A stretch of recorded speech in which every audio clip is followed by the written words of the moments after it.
The moment the boot came down on the police dog's side, time seemed to fracture, as if the world itself inhaled sharply and forgot how to breathe. Laughter hung in the cold autumn air, careless and sharp, while leaves skittered across the gravel path like frightened witnesses. The dog did not snarl or bite. He did not even bark.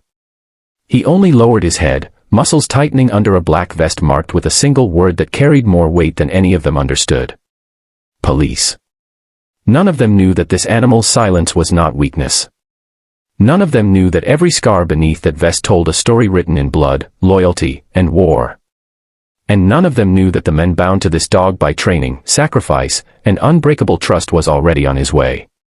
If you believe in kindness, second chances, and the quiet power of doing the right thing even when no one is watching, take a moment right now to like this video, share it with someone who needs hope, leave a comment, and subscribe to the channel.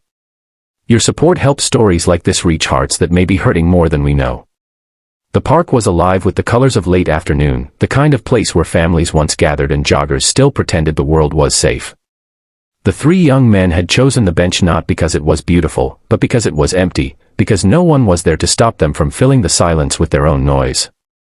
They had noticed the dog first, alone, resting beside the bench with a disciplined stillness that seemed almost unnatural. The vest was clean but worn, the straps molded to a body built for endurance rather than comfort. The dog's ears twitched at distant sounds, eyes half-lidded yet alert, as if even rest was a duty. To them, it was just an animal. To the dog, this was a temporary pause in a lifetime of vigilance. The dog had a name, though it was not spoken aloud here. That name had been whispered through gunfire and screamed over roaring engines.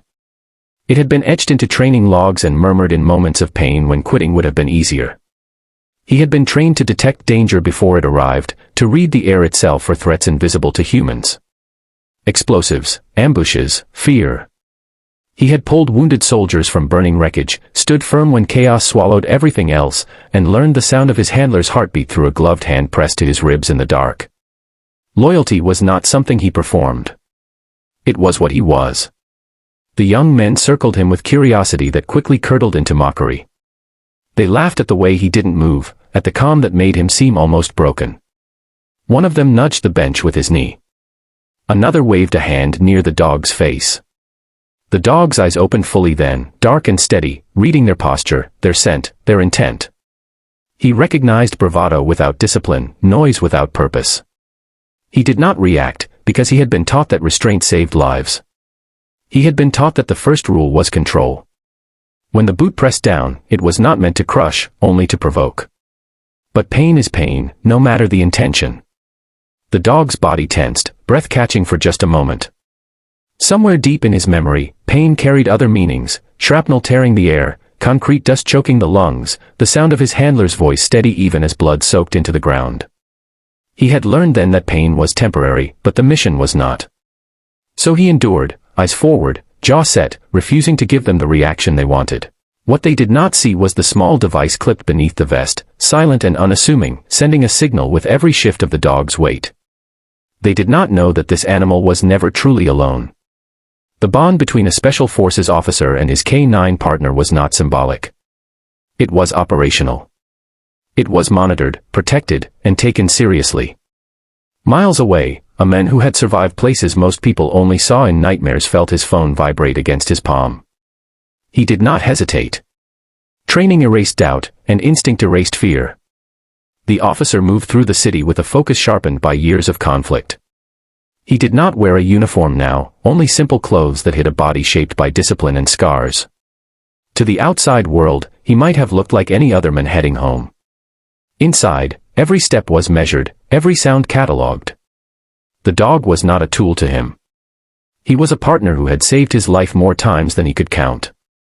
A partner who had stayed beside him through loss, through recovery, through nights when sleep never came.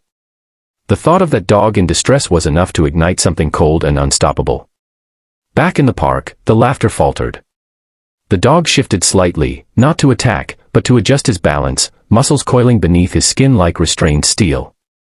His breathing remained controlled, but his eyes had changed. There was something ancient there now, something that remembered command tones echoing across deserts and forests alike. The men sensed it, though they could not name it. One of them stepped back, unease flickering across his face. Another scoffed, trying to reclaim the power slipping from his grasp. That was when the park itself seemed to quiet, as if nature was waiting. The officer arrived without drama. There was no shouting, no sudden violence. His presence alone altered the air, like a storm front rolling in unseen. He took in the scene in seconds, the dog's posture, the tension in the men's shoulders, the scuffed gravel near the bench. Years of operations had taught him how to read the aftermath of intent. He moved with calm precision, positioning himself between the men and the dog, one hand already reaching for the familiar weight of his partner's vest. The dog recognized him instantly, tail giving the smallest controlled movement, a signal of relief allowed only when safe. What followed was not an explosion, but a reckoning. Authority did not need to announce itself loudly. It radiated from the officer in waves shaped by experience and consequence. The men saw then what they had missed before, the way the dog responded to him, the way discipline flowed between them without a word. They noticed the faint scars along the officer's hands, the posture that spoke of someone who had faced real danger and learned to master it. Fear replaced laughter, and shame followed close behind. The officer did not raise his voice. He did not need to. His calm was heavier than anger could ever be. He ensured the dog was unharmed, running practiced hands along ribs and legs, murmuring reassurances meant only for those ears.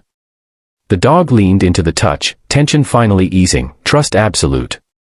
The men stood frozen, suddenly aware that their moment of cruelty had collided with something far larger than themselves. Consequences were no longer abstract. Authorities arrived soon after, drawn by the alert and the officer's call. The park, once careless and loud, became hushed. Bystanders who had kept their distance now watched with wide eyes as the truth unfolded. This was not just a police dog resting on a bench. This was a decorated K-9 unit, bonded to an elite special forces officer, a pair that had served in places where lawlessness reigned and humanity hung by a thread. The realization settled heavily over the scene, changing its meaning entirely. As the men were escorted away, their earlier bravado drained, the officer knelt beside his partner. The dog rested his head against the officer's knee, eyes closing for the first time since the incident. In that quiet moment, the weight of everything they had endured together pressed close. Battles survived. Losses mourned. Victories that never made headlines.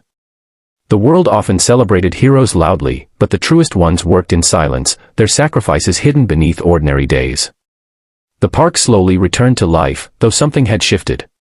People walked a little more thoughtfully, watched a little more closely. Children stared at the dog with new respect, sensing that he was more than just an animal in a vest. The officer eventually stood, leash in hand, and guided his partner down the path, their steps synchronized by habit and trust. Leaves crunched beneath their feet, the sound grounding and real, a reminder that even after darkness, the world continued. This story is not just about cruelty meeting justice. It is about the unseen bonds that protect us, the discipline that holds power in check, and the quiet strength of loyalty tested and proven. It is about understanding that kindness is not weakness, and restraint is often the greatest form of courage. The dog did not fight back because he was trained to protect, not to retaliate. The officer did not explode because he understood that true authority does not need to shout. If this story touched your heart, if it made you pause and reflect on how we treat those who cannot speak for themselves, please take a moment now to like this video, share it with others, and stay connected by subscribing. Your engagement helps keep these stories alive and reaching those who need them most. Before the ending, we have one special request for you. Please comment below with your thoughts, prayers, or a simple message of support for service animals and the people who stand beside them. Your words matter more than you know.